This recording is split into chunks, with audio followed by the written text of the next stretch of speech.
विद्यार्थी मित्र हो, आपण आंतरराष्ट्रीय संबंधाचे महत्त्व, त्याचं स्वरूप आणि अर्थ या घटकांकडे वळत असताना आंतरराष्ट्रीय संबंधाचा अर्थ किंवा व्याख्या आपण जेव्हा बघत असतो तर आंतरराष्ट्रीय संबंधाचा अर्थ असं स्पष्टपणे आपल्याला त्या ठिकाणी दिसून येत नाही. कारण आंतरराष्ट्रीय संबंधाचं स्वरूप आजच्या काळामध्ये व्याप्ती प्रचंड प्रमाणात वाढलेले आहे आणि दिवसेंदिवस त्यामध्ये व्यापकत्व स्वरूप त्या ठिकाणी येत असताना आपल्याला दिसून येतं. म्हणून आंतरराष्ट्रीय संबंधाच्या अनेक अर्थसंबंधीचे अनेक दृष्टिकोन त्या ठिकाणी निर्माण झालेले आपल्याला दिसून येतात. आंतरराष्ट्रीय संबंधाचा अर्थ समजून घेत असताना त्या आंतरराष्ट्रीय संबंधाचे जे काही आंतरराष्ट्रीय दृष्टिकोन आहे त्यामध्ये आंतरशाखा विषयक दृष्टिकोन हा त्या ठिकाणी निर्माण झालेला आपल्याला दिसून येतो. आंतरराष्ट्रीय संबंध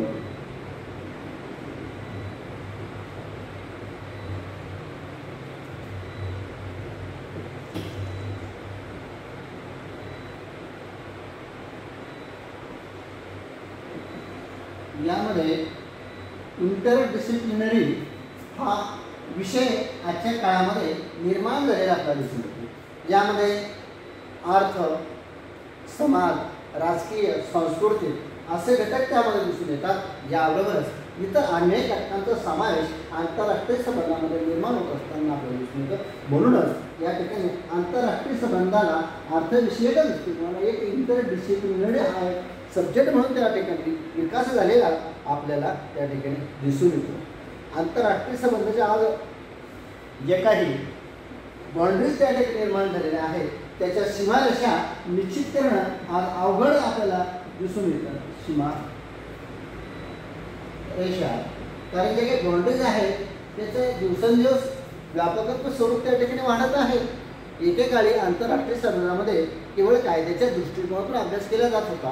मग हा कायद्याच्या दृष्टिकोनातून कसा की दोन राज्यामध्ये कायद्याच्या दृष्टिकोनातून सैन्य करार असतील, इतर युद्धजन्य परिस्थिती असेल, अनेक लष्करी संघटना असेल, अशा स्वरूपाचे अभ्यास त्यामध्ये केला जात होता.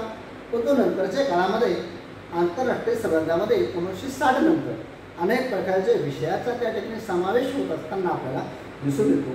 मग एक प्रकारचा आंतरराष्ट्रीय संबंध अर्थ नेमका स्पष्ट कसा करायचा या संबंधी अनेक अडचणीमध्ये वाढवू लागली. मग आंतरराष्ट्रीय संबंधाचा अर्थ स्पष्ट करत असताना अनेक दृष्टिकोन त्या ठिकाणी निर्माण झालेला आपल्याला दिसून येतात. त्याचा अर्थसंदर्भाच्या दृष्टिकोनामध्ये सर्वप्रथम पारंपरिक स्वरूपाचा जो काही दृष्टिकोन आहे तो आपल्याला बघावा लागेल. पारंपरिक दृष्टिकोन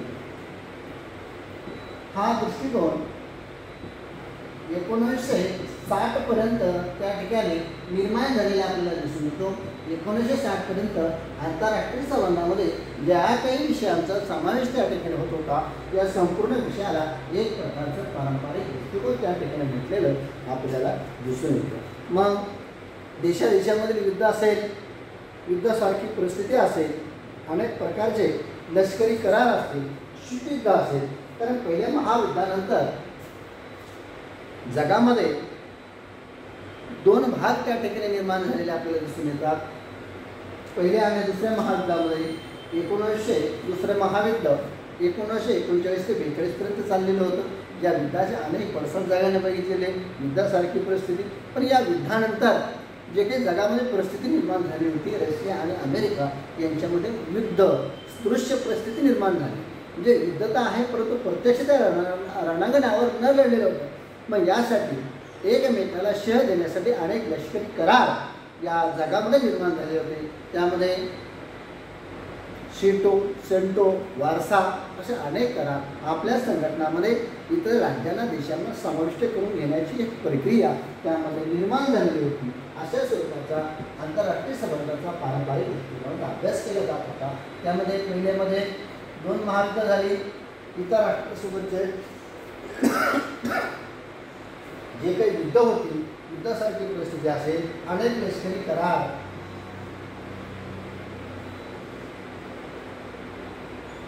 लष्करी संघटना यांचा समावेश पारंपरिक दृष्टिकोनामध्ये निर्माण झालेला आपल्याला दिसून येतो. म्हणजे एक प्रकारचा पारंपरिक दृष्टिकोनामध्ये केवळ शासनविषयक धोरण, राज्यकर्त्यांची धोरणे आणि त्यांनी उचललेली पावले यांचाच अभ्यास त्या ठिकाणी पारंपरिक दृष्टिकोनामध्ये केला जात असताना आपल्याला दिसून येतो.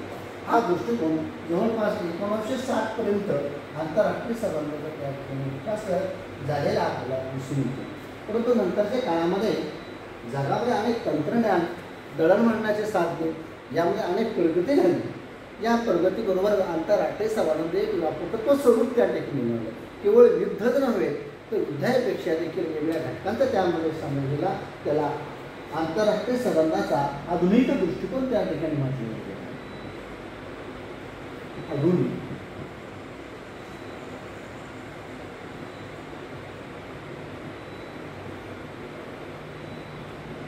हा दृष्टिकोन 1960 नंतर निर्माण झालेला जगामध्ये दिसून येतो. 1960 नंतर काय झालं की जगामध्ये अनेक प्रकारचे आशिया खंडातून किंवा जगामधून अनेक नवनिर्माण देश त्या ठिकाणी होऊ लागले.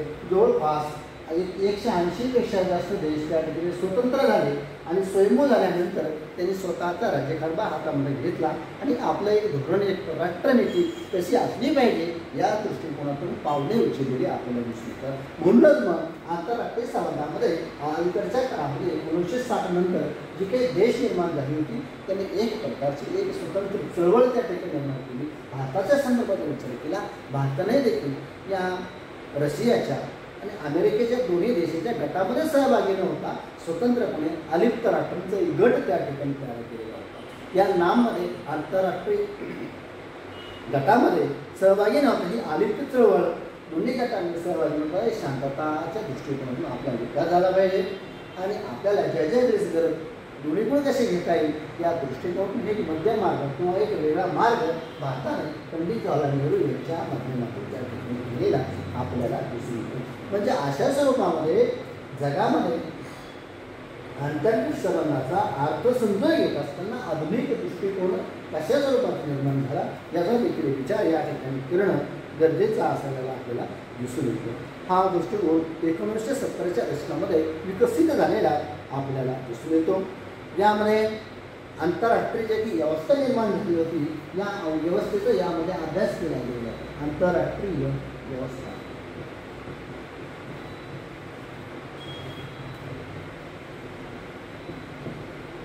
या आंतरराष्ट्रीय व्यवस्थेमध्ये केवळ लष्करीच करार नाही तर अनेक देशामध्ये आपला विकास करण्याच्या दृष्टिकोनातून अनेक लष्कराव्यतिरिक्त अनेक करार विकसित झालेले आहेत. यामध्ये आशिया खंडामध्ये जर विचार केला भारत आणि भारताचा शेजारी राष्ट्र यांच्यामध्ये सार्क नावाची संघटना तयार झाली. सार्कचं उद्दिष्ट होतं की भारताचा शेजारी राष्ट्र आणि भारत यांच्यामध्ये एक विकासाच्या दृष्टिकोनातून देवाणघेवाण झाली पाहिजे. दळणवळणाची साधने, तंत्रज्ञान किंवा इतर गोष्टीची मदत एकमेकाला घेऊन आपण विकास त्या ठिकाणी घडवून आणला पाहिजे. म्हणजे विकासाची तहान जगाला 1960 नंतर लागली. केवळ युद्ध हा पर्याय जगामध्ये नाही.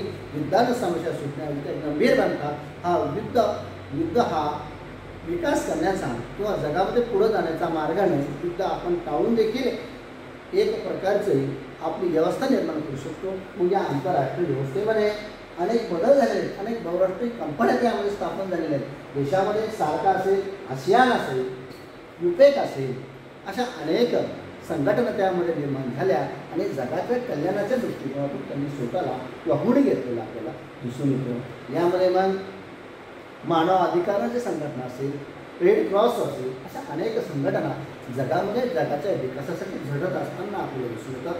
आंतरराष्ट्रीय व्यवस्थेमध्ये सातत्यानं कार्यरत आहे. म्हणजेच काय या आधुनिक दृष्टिकोनामध्ये केवळ जसं की आपण पारंपरिक दृष्टिकोनाने बघितलं युद्धाची परिस्थिती, लष्करी करार, शासनाचे करार जेवढंच मर्यादित काय होतं त्या ठिकाणी आंतरराष्ट्रीय संबंधाचा अर्थ मर्यादित होता. परंतु आधुनिक काळामध्ये 1960-70 नंतर काय झाले आहे आधुनिक राष्ट्रीय जगाची व्यवस्था ही बदलली. या बदललेल्या व्यवस्थेमध्ये अनेक बहुराष्ट्रीय कंपन्या, अनेक देशाच्या विकासासाठी निर्माण झालेल्या संघटना यांनी आपलं योगदान त्या ठिकाणी द्यायला सुरुवात केली. या संघटनांची दखल देखील काय काळामध्ये काळानुरूप घेणं गरजेची निर्माण झाली. म्हणून अलीकडच्या काळामध्ये हा आंतरराष्ट्रीय दृष्टिकोन अत्यंत महत्त्वाचा असा दृष्टिकोन त्यामध्ये निर्माण झालेला आपल्याला दिसून येतो. त्यामध्ये Amnesty International, human rights, Greenpeace, Catholic church, आंतरराष्ट्रीय ऑलिम्पिक संघटना अशा अनेक संघटना भारताच्या बरोबरच अनेक करार मागार करू लागल्या. इतर देशासोबत देखील त्यांचे संबंध प्रस्थापित झाले. म्हणून 1990च्या दशकातील राजकारणामध्ये एक प्रकारचा बदल देखील झाला. आधुनिक काळामध्ये आपण बघितलं 60मध्ये अनेक आशिया खंडातील किंवा इतर विकसित राष्ट्रे स्वयंपूर्ण झाली म्हणण्यापेक्षा स्वयंनिर्भर झाली. ती वसाहतवादाच्या जोखडातून मुक्त झाली. साम्राज्यवाद कळून गेला. स्वतःची राज्यव्यवस्था स्वतःचा कारभार त्याने हातामध्ये घेतला. 1960ला 1970 नंतर एकंदरीत जगाची व्यवस्था ही बदलत चालली. म्हणजे आंतरराष्ट्रीय व्यवस्थेमध्ये अनेक प्रकारचा बदल त्यामध्ये झाला. यामध्ये जगाच्या विकासासाठी कल्याणासाठी अनेक संघटना त्यामध्ये निर्माण झाल्या. सार्क, आसियान, जगामध्ये अशा अनेक प्रत्येक देशांनी आपल्या विकासासाठी केवळ आपल्या एकट्याच्या जोरावर विकास होणं गरजेचं नाही, इतर देशांची देखील आपल्याला मदत घ्यावी लागेल. जगामध्ये अशा शांततेच्या दृष्टीने विकासाच्या दृष्टिकोनातून अनेक संघटना त्यामध्ये निर्माण केल्या. त्यांचा देखील त्या झाला. परंतु 1990ला एक महत्त्वाची घटना जगामध्ये घडून आली ती म्हणजे जगामध्ये आर्थिक उदारीकरणाचा भाग त्यामध्ये झाला. वैश्वीकरणाची प्रक्रिया हळूहळू वाढायला सुरुवात झाली. वैश्वीकरण, उदारीकरण, खाजगीकरण या तिन्ही संघटनेने संपूर्ण जगाची व्यवस्था त्या ठिकाणी बदललेली आपल्याला दिसते. वैश्वीकरण, उदारीकरण, त्याच्यानंतर खाजगीकरण. भारताने देखील 1991ला आपल्या अर्थव्यवस्थेमध्ये बदल केला आणि उदारीकरणाची काय केली आपण साहस झाले. आज जगातील बहुतेक सर्व देशांनी उदारीकरणाकडे आपली वाटचाल त्या ठिकाणी केली. जी राष्ट्र साम्यवादी विचाराची होती अशा राष्ट्रांनी देखील उदारीकरण आणि खाजगीकरणाला प्राधान्य दिलेलं आपल्याला दिसून येतं. जगामध्ये आज प्रत्येक देशाच्या सीमा ह्या उघड्या झालेल्या आहेत. या उघड्या झालेल्या सीमांचा बदल जगामध्ये जी आंतरराष्ट्रीय व्यवस्था आज निर्माण होत आहे तेव्हा व्यवस्थेमध्ये जे जे काही बदल होत आहे त्या संपूर्ण बदलाची प्रक्रिया आंतरराष्ट्रीय संबंधाशी निगडीत आहे. प्रत्येक राष्ट्र, प्रत्येक देश इतर राष्ट्राशी अनेक व्यापारी करार करत असतात, अनेकदा देवाणघेवाण करत असतात. अशा स्वरूपाच्या आंतरराष्ट्रीय बदललेल्या आंतरराष्ट्रीय व्यवस्थेचा सामावेश देखील आधुनिक आंतरराष्ट्रीय संबंधामध्ये होत असलेला आपल्याला दिसून येतो. त्यानंतरच आंतरराष्ट्रीय संबंधाचे दोन दृष्टिकोन बघितल्यानंतर आपल्याला पुन्हा एक दृष्टिकोन त्या ठिकाणी प्राप्त ठरतो. तो म्हणजे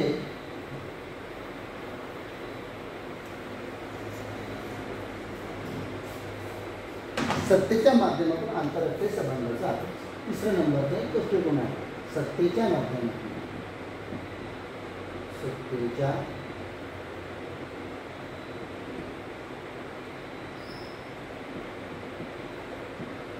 माध्यमातून आंतरराष्ट्रीय संबंधाचा बदल काय झाला होतं सत्तेच्या माध्यमातून. हॅन्स मॉर्गेंटा हे जे काही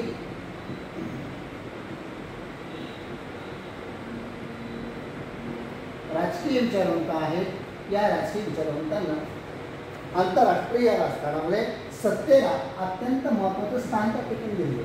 जगाचं संपूर्ण राजकारण सत्तेच्या भोवती फिरत असताना त्या ठिकाणी आपल्याला दिसून येतं आणि या सत्तेच्या माध्यमातून आंतरराष्ट्रीय संबंधाचा देखील अभ्यास झाला पाहिजे असं हॅन्स मॉर्गेंटा यांनी म्हटलं.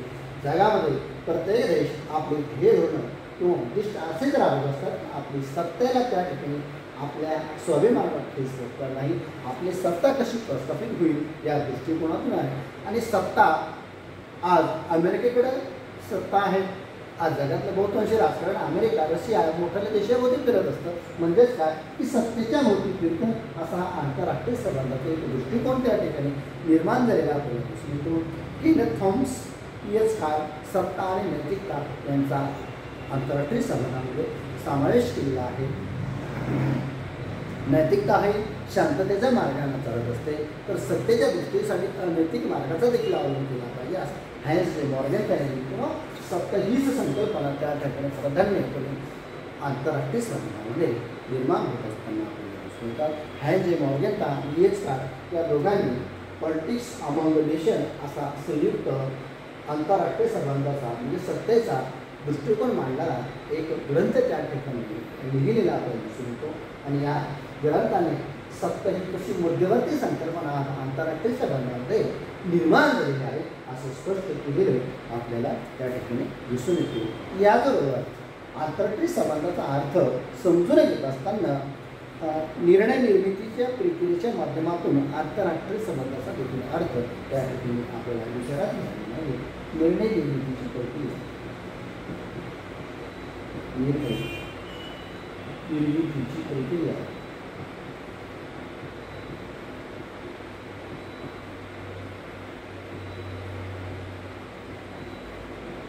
आता लक्ष द्या इकडं.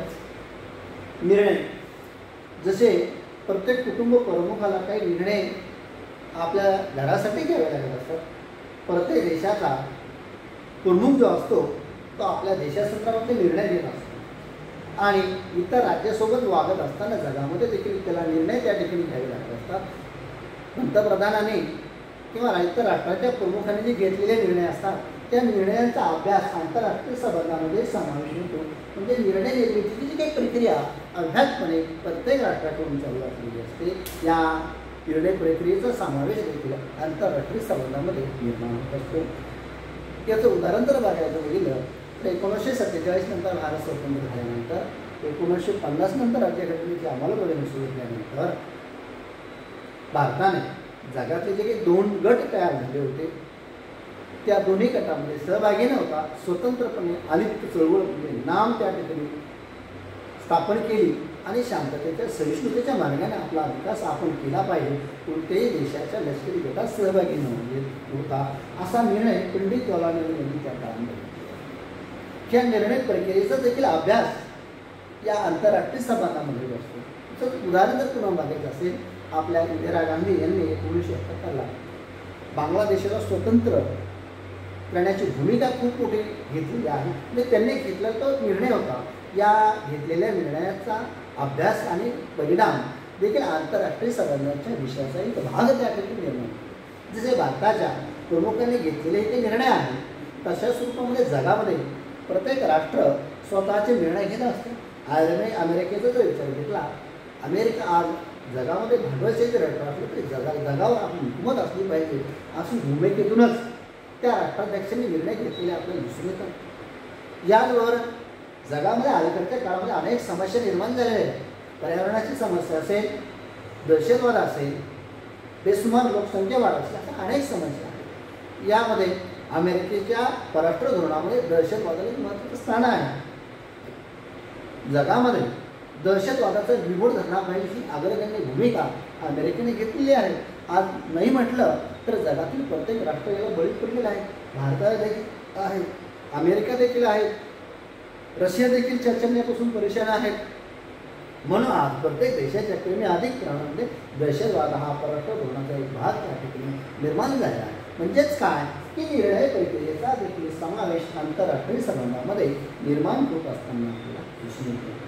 याचबरोबर प्रत्येक राष्ट्र आज एक आंतरराष्ट्रीय कायद्याच्या दृष्टिकोनातून देखील एकमेकाशी लष्करी करार, व्यापारी करार, अनेक प्रकारचे करार मदार त्या ठिकाणी एकमेकांमध्ये होत असतात. म्हणजे कायद्याला देखील महत्त्व आंतरराष्ट्रीय राजकारणामध्ये आहे. कायदा जुगारून कोणतेही निर्णय आज कोणीही घेत नाही. करार मदार एकमेकांसोबत करणे म्हणजेच कायदा. एवढंच नव्हे, आज जगातील संपूर्ण संचलन करणारी युनो संघटना एक प्रकारचे आदर्श अशी एक आचारसंहिता किंवा कायदा त्यांनी घेतलेला युनोला बाधिले राहूनच प्रत्येक देश आज काय करत असतो निर्णय त्या ठिकाणी घेत असतो. म्हणजेच काय कायद्याच्या दृष्टिकोनातून देखील आंतरराष्ट्रीय राजकारण किंवा आंतरराष्ट्रीय संबंधांचा अभ्यास त्या ठिकाणी झालेला आपल्याला दिसून येतो.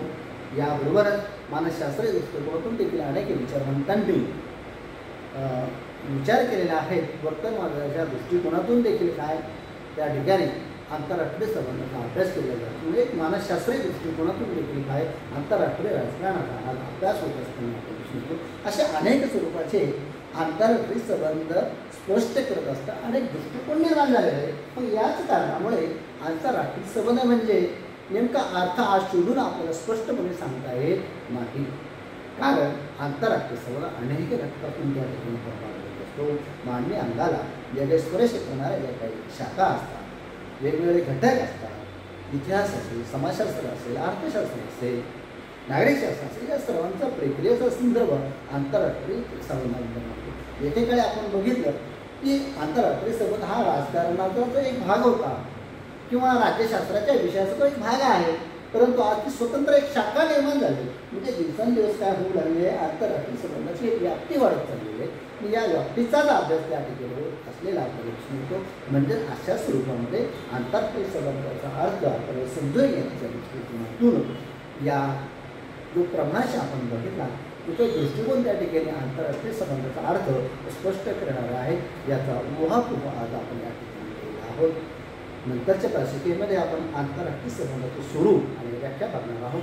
आज आपण या ठिकाणी थांबूया. सर्वजण